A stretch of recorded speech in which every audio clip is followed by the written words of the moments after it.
let's talk about the combat base kinetic stretch. I'll start with a quick demonstration.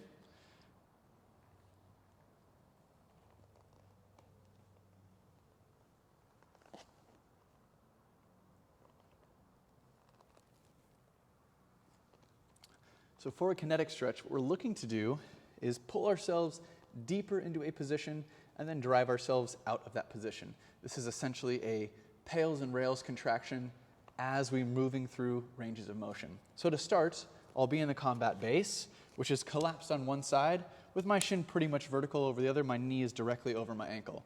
I'm going to start by lifting my foot up, trying to close the angle between the top of my foot and my shin. As I do that, I'll also be leaning my knee forward.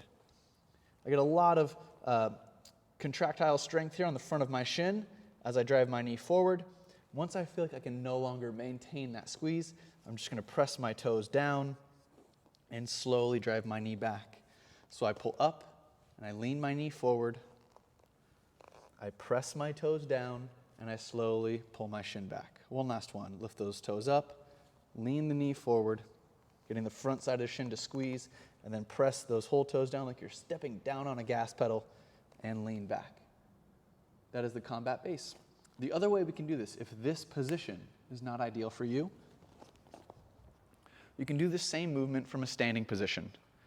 You'll just have your foot up against a wall or a post, just like this one, and you'll bend your knee. And all you're going to do is bend your knee forward as you try and pull your toes away from the structure, and then press your toes through the structure as you pull your knee back.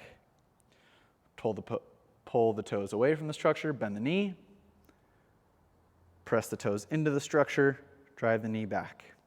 That is the modified combat base.